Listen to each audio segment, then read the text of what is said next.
Hello everyone. This is the fourth part or the last part of the chapter Quadratic Equation class 10th. In the previous section, we have learned about the roots of the equation, the quadratic equation ax square plus bx plus c equals to 0. तो हमने जो previous video थी या जो हमारा third part था video का quadratic equation की, उसमें हमने पढ़ा था कि अगर कोई भी quadratic equation A x square plus B x plus C की फॉर्मेट में है तो उसका रूट हम क्वाड्रेटिक फॉर्मूला या श्रीधराचार्य रूल्स के अकॉर्डिंगली फाइंड कर सकते हैं. Right, this is the formula जहां पे बी स्क्वायर माइनस 4ac हमारा क्या होता है डी और we can say discriminant. Right, अब इस वीडियो में इस पार्ट में हम नेचर ऑफ रूट्स के बारे में पढ़ेंगे. नेचर ऑफ रूट्स मीन्स किस तरह के रूट्स होते हैं, कब होते हैं और किस कंडीशन में नहीं होंगे रूट्स. राइट, सो हमारा जो फर्स्ट पार्ट है that is if B square minus 4ac मतलब डी डिस्क्रिमिनेंट, अगर इसे सॉल्व करके हमारा आंसर 0 से बड़ा आता है, इसका मतलब 1 2 3 4 any other real number natural number आता है, तो हम कह सकते हैं कि इस इक्वेशन के दो रूट्स होंगे अल्फा बीटा जो डिस्टिंक्ट होते हैं. डिस्टिंक्ट का मतलब अलग अलग होंगे. राइट, तो उनमें डिफरेंस होगा. सपोज अगर एक 3 आ रहा है तो दूसरा -3 हो सकता है, एक 3 होगा तो एक 5 हो सकता है. इस तरह से वो अलग अलग होंगे, दे विल नॉट सेम. लेकिन किस कंडीशन में, when B square minus 4ac और D is greater than 0. So this is a formula to find the roots. Suppose अब फर्स्ट रूट इज अल्फा, तो अल्फा को हम minus B plus under root B square minus 4ac upon 2a, या इसे हम D भी लिख सकते हैं under root D upon 2a. इसी तरह बीटा को सेम फॉर्मूला, बस प्लस की जगह माइनस आ जाएगा. राइट, सेकेंड कंडीशन, अगर हमारा discriminant B square minus 4ac या डिस्क्रिमिनेंट डी 0 आता है, मीन्स इस पूरी इक्वेशन को सॉल्व करके 0 आता है, तब रूट्स इक्वल और रियल होते हैं. राइट, इसका मतलब आपको सॉल्व करके सिर्फ एक ही वैल्यू आएगी और वही हमारे रूट्स होते हैं. इसका मतलब डी हमारा 0 हो जाएगा, so it will be minus B upon 2a and beta is again minus B upon 2a. So we are having only one value, the same value. It can be -2, it can be -5 upon 4, it can be -5 upon 4. Right, any value can be there, but the value will be equal and it is real. कब? जब b square minus 4ac या d की value 0 होती है. Third, अगर b square minus 4ac या d हमारा 0 से कम आता है, इसका मतलब नेगेटिव नंबर आता है, तब ऐसी कंडीशन में उस क्वाड्रेटिक इक्वेशन के रूट्स नहीं होते. Then there is no real number. It means उस कंडीशन में हमारा कोई भी रूट नहीं होगा, नो रूट्स.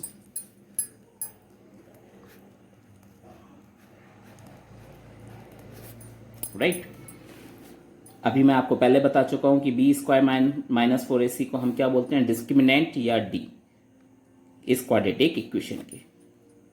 ठीक है, so whatever we have discussed with the help some examples we can clear that thing. First example, find the discriminant of the quadratic equation 2x square minus 4x plus 3 equals to 0 and hence find the nature of its root.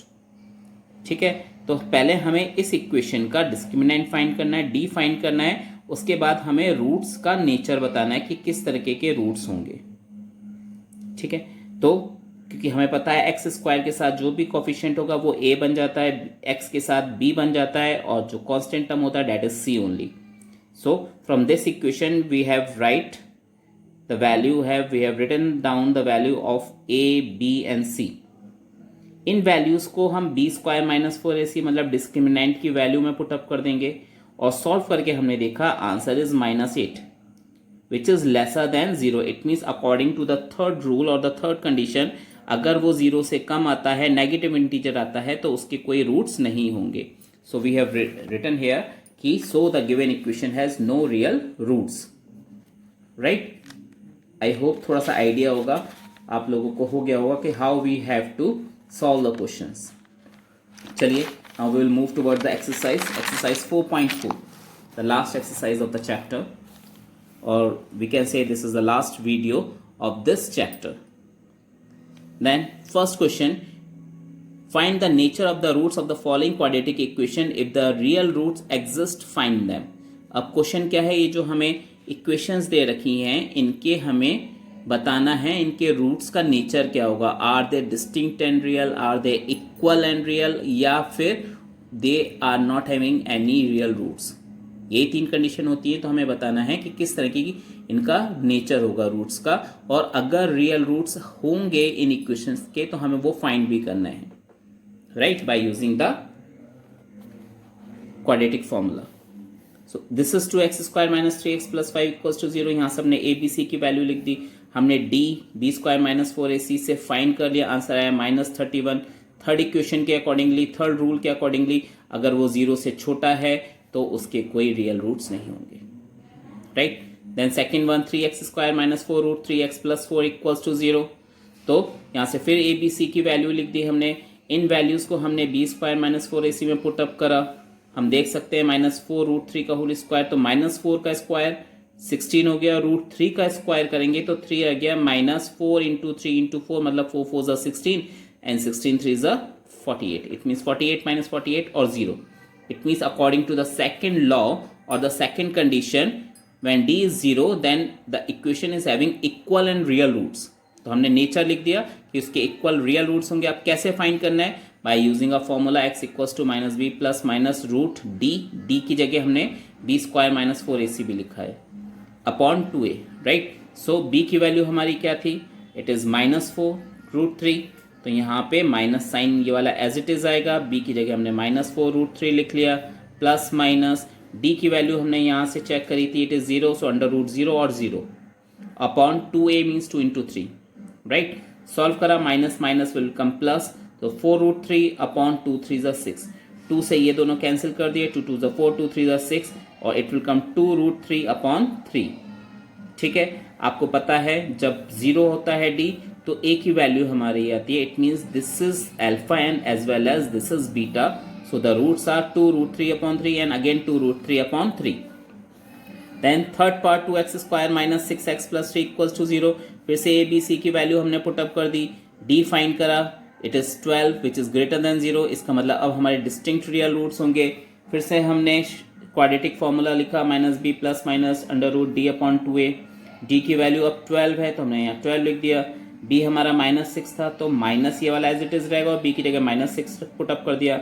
Minus minus plus, तो 6 plus minus 2 under root 3 over 4. अब हमें पता है 6 और 2 दोनों 2 के table में आते हैं तो we can take 2 as common. तो यहाँ 6 की जगह 3 आ गया और ये 2 क्योंकि बाहर चला गया तो सिर्फ रूट 3 बचा अपॉन 4. 2 के टेबल से ये कैंसिल कर दिया. सो 3 प्लस माइनस रूट 3 अपॉन 2. इसका मतलब जो रूट्स हैं एक बार हमें प्लस के लेना है वैल्यू ये और एक बार माइनस का लेना है. तो ये हो जाएगा 3 प्लस रूट 3 अपॉन 2. दूसरा हमारा बीटा मीन्स दूसरा रूट हो जाएगा 3 minus root 3 upon 2, right. Then question number second, we have to find the value of k of the following quadratic equations. ये जो इक्वेशंस हमें दी हैं हमें इनमें से k की वैल्यू फाइंड करनी है. एक कंडीशन हमें दे रखी उन्होंने कि so that they have 2 equal roots, means उनके इक्वल रूट्स हैं. इक्वल रूट्स कब होते हैं? इक्वल रूट्स तब होते हैं जब d की वैल्यू 0 होगी. और d की वैल्यू क्या होती है? b square minus 4ac, right. तो सबसे पहले हमने इस इक्वेशन से a b c की वैल्यू पुटअप कर ली. a is 2, b is k, c is 3, right. So it has equal real root, so d is 0 तभी होंगे. d की जगह हमने b स्क्वायर माइनस 4ac लिख दिया इक्वल्स टू 0. ये सारी वैल्यूज हमने इसमें पुटअप कर दी LHS साइड में. So we can see k square minus 24 equals to 0, k square equals to 24 और k इक्वल्स टू यहाँ से स्क्वायर हटाया तो हमें पता है you have to put plus minus root sign. ठीक है, 24 के फैक्टर्स कर लिए, पेयर बना लिए. It is a pair of 2 only, so वो बाहर आ गया और जो अनपेयर थे वो रूट के अंदर रह गए. 2 3 6, right. So these are the roots. Then this is the value of k plus minus 2 under root 6. Then second one is kx into x minus 2 plus 6 equals to 0. तो सबसे पहले हमने kx की इन दोनों से 1 1 करके मल्टीप्लाई कर ली. पहले kx की x से मल्टीप्लाई करी तो kx square, then minus sign के एक्स की 2 से मल्टीप्लाई कर ली तो 2kx प्लस 6 इक्वल्स टू 0। फिर हमने यहाँ से ए बी सी की वैल्यू फाइंड कर ली। एक्स स्क्वायर के साथ ए होता है तो इसका मतलब ए की वैल्यू k, एक्स के साथ बी होता है इसका -2k, बी की वैल्यू हो गई एंड दिस इज सी। फिर से क्योंकि हमें पता है कि इक्वल रूट्स हैं तो डी 0 होगा, डी की जगह B square -4ac equals to 0। सारी वैल्यूज पुटअप करी ए बी सी की जगह, सॉल्व करा तो we can see 4k square -24k, minus को 24k इधर जाके प्लस में कन्वर्ट हो गया, एक k से एक k कैंसिल हो गया, सो 4k इक्वल्स टू 24 और k equals to 6, right. Then question number 3, is it possible to design a rectangular mango grove whose length is twice its breadth and the area is 800 meter? If so, find its length and breadth. So question क्या है, उन्होंने हमें एक condition दी है, हमसे पूछा है क्या एक रेक्टेंगुलर मैंगो ग्रूव बनाया जा सकता है जिसकी लेंथ उसकी ब्रेथ के ट्वाइस है, मतलब डबल है, जितनी भी ब्रेथ होगी लेंथ उसका डबल हो जाएगा, राइट। तो हमने स्टार्ट करा यहां से, let the breadth of the rectangular mango grove be x metre. तो अगर ब्रेथ x है तो क्वेश्चन के अकॉर्डिंगली लेंथ डबल हो जाएगी, it means length will be 2x metre. Area उन्होंने हमें 800 मीटर दे रखा है, मीटर स्क्वायर, सो हमें पता है एरिया का formula L into B equals to 800 हो गया। लेंथ हमारी 2x है, ब्रेथ हमारी x है, इन्हें मल्टीप्लाई करा so 2x square equals to 800, right. 2 multiply में है, we can write down here, after multiplication we will get 2x square equals to 800। अब 2 मल्टीप्लाई में इधर जाके डिवाइड में आ जाएगा लाइक दिस, सॉल्व करेंगे so it will go 400 times, तो x स्क्वायर इक्वल्स टू 400 और x equals to under root 400, right. 400 का स्क्वायर रूट फाइंड करेंगे तो 20 आ गया, ठीक है।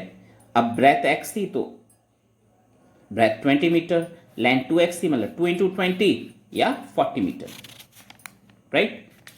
So yes, it is possible to design a rectangular mango groove. Then question number 4, is the following situation possible? फिर से उन्होंने एक सिचुएशन दी है हमें और हमसे पूछा है क्या ये सिचुएशन पॉसिबल है, अगर है तो हमें उनकी प्रेजेंट एजेस फाइंड करनी है। This is the question. Situation है the sum of the ages of 2 friends is 20 years. 2 friends हैं, उनकी एजेस को अगर हम प्लस करते हैं तो 20 ईयर्स आंसर आता है। 4 ईयर्स अगो, 4 साल पहले, the product of their edges in years was 48। वो कह रहे हैं 4 साल पहले अगर उनकी एजेस को हम मल्टीप्लाई करते थे तो आंसर 48 आता था, राइट। इस कंडीशन को अकॉर्डिंगली हमने क्या करा, हमने फर्स्ट फ्रेंड की या 1 फ्रेंड की एज x ईयर्स सेलेक्ट कर ली। तो अगर एक की x है दूसरे का नहीं पता हमें, लेकिन ये कंडीशन पता है कि अगर इन दोनों की एजेस को हम ऐड करते हैं तो आंसर कितना आता है 20। तो अगर मुझे ये वाली फाइंड करनी है तो मैं क्या करूंगा, इस नंबर को इधर शिफ्ट कर दूंगा, ये प्लस का इधर जाकर माइनस का, तो सेकंड फ्रेंड की एज आ जाएगी 20 माइनस x ईयर्स, राइट। तो अगर एक फ्रेंड की एज x ईयर है तो दूसरे की एज कितनी हो गई 20 माइनस x ईयर्स। 4 ईयर्स पहले क्या करेंगे भाई, जो भी प्रेजेंट एजेस हैं उनमें से 4 ईयर्स माइनस कर देंगे क्योंकि 4 साल पहले की बात कर रहे हैं। सपोज मेरी एज इस समय 10 ईयर्स है तो 4 साल पहले कितनी होगी 10 माइनस 4 या 6 ईयर्स, राइट। इसी तरह फर्स्ट फ्रेंड की जो एज x थी तो 4 ईयर्स पहले x माइनस 4 हो गई। सेकेंड फ्रेंड की एज 20 माइनस एक्स थी तो 20 माइनस एक्स माइनस 4 हो गई। इसे सॉल्व करा तो 20 माइनस 4 16 माइनस एक्स हो गई, राइट। अब वो उन्होंने क्या कंडीशन दी है, अकॉर्डिंग टू क्वेश्चन अगर इन दोनों एजेस को मल्टीप्लाई करते हैं तो आंसर 48 आता है। So x minus 4 into 16 minus X equal to 48। अब यहाँ पे हमने मल्टीप्लाई कर लिया x की 16 से, x की x से, फिर 4 की 16 से, 4 की x से, then we are getting this, right, equal to 48। इसे सॉल्व करा then we are having this equation x square minus 20x plus 112 equals to 0। ठीक है, अब हमें फाइंड करना है कि whether the situation is possible. So हमने क्या करा, यहाँ पे d की वैल्यू फाइंड करी। अगर d हमारा 0 या 0 से बड़ा आता है तो it means the roots are possible, तो एजेस आर पॉसिबल। अगर नहीं आता so it means the equation is not having, अगर 0 से कम आता है so the equation is not having any real roots, right. तो वो सिचुएशन पॉसिबल नहीं होगी। सो यहाँ से हमने a की वैल्यू 1, b की वैल्यू -20, c 112 हो गया 112 या 112, d स्क्वायर माइनस 4ac, इसमें हमने ये सारी वैल्यूज लिखनी है a b c की, यू कैन सी हियर, जब हमने सॉल्व करा तो ये आ गया -48। -48 मतलब negative integer which is lesser than 0। तो 0 से छोटी वैल्यू आ गई, तो according to the third law if d is lesser than 0 then it is not having any real roots, और जब रूट्स ही नहीं है तो इसका मतलब the given situation is not possible, right. Then question number 5, the last question of the exercise, is it possible to design a rectangular park of perimeter 80 meter and area 400 meters square? If so, find its length and breadth. तो हमें question ये है, क्या possible है अगर एक rectangular park बनाना, design करना जिसका पेरीमीटर 80 मीटर है और एरिया 400 मीटर स्क्वायर है। तो हमने लेट कर लिया कि लेंथ x मान ली और ब्रेथ y मान ली, ठीक है। एरिया हमें पता है 400 है, तो एरिया का फॉर्मूला होता है लेंथ इंटू ब्रेथ, मतलब x into Y, X Y equals to 400। यहाँ से हमने y की वैल्यू फाइंड कर ली कि x मल्टीप्लाई में इधर जाके डिवाइड में हो जाएगा, तो y की वैल्यू आ गई 400 अपॉन x। अब उन्होंने हमें एक चीज़ और गिवन है, perimeter. So perimeter is 80 metre, perimeter का फॉर्मूला होता है 2 into L plus B equals to 80। Length हमारी x थी, ब्रेथ हमारी y थी, so x plus Y 2 into X plus Y equals to 80। अब y की वैल्यू हमने यहाँ पे क्या फाइंड करती है, 400 अपॉन x। इस वैल्यू को हम यहाँ पे y की जगह पुट अप कर देंगे like this equals to 80। 2 multiply में इधर जाके डिवाइड में आ गया, इस ब्रैकेट का हमने एलसीएम ले लिया, तो इसके नीचे कुछ नहीं है, सो 1 विल बी देयर। 1 और x का एलसीएम ले तो x, so it will come x cross multiply करी तो x square plus 400 equals to 40। x divide में है, इधर जाके मल्टीप्लाई में हो गया तो 40x हो गया, प्लस का इधर जाके वो माइनस में कन्वर्ट हो गया, right. Now we have to use the factorisation method और द स्प्लिटिंग वन, ठीक है। तो 400 के फैक्टर्स फाइंड कर लिए, तो हमारे पास बहुत सारे फैक्टर्स आ गए, उसमें से हमने 2 फैक्टर चूज करे 20 because 20 plus 20 will become 40 and 20 into 20 will become 400। सो इस इक्वेशन को हमने स्प्लिट करके इस तरह से लिख दिया, राइट। अब फर्स्ट 2 इक्वेशन में से x कॉमन ले लिया तो x minus 20, next 2 equations terms में से हमने -20 कॉमन ले लिया तो अगेन x माइनस 20।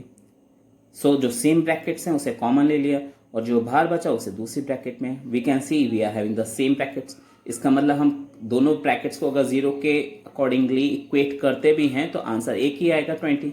माइनस को 20 इधर जाके प्लस में कन्वर्ट हो जाएगा, राइट। सो लेंथ हमारी x थी जो 20 आ गई, ब्रेथ हमारी 400 अपॉन 20 थी, सॉल्व करेंगे तो 20 मीटर, क्योंकि हमारी लेंथ और ब्रेथ पॉजिटिव नंबर्स में आ रही है, that's why the given situation is possible, right. Hope the video is helpful for you people, और इन 4 पार्ट्स की हेल्प से कोशिश करता हूँ शायद मैं आपको पूरा चैप्टर समझाने में सक्सेसफुल रहा हूँ। अगर आपके कोई सजेशंस हैं, कोई कमेंट्स हैं, तो please give it, it is very very important for me. और जितना ज़्यादा शेयर कर सकते हैं आप वीडियोस को स्टूडेंट्स के बीच में करिए, जिससे उन सबको भी हेल्प मिल सके। Please like and subscribe also. Thank you very much.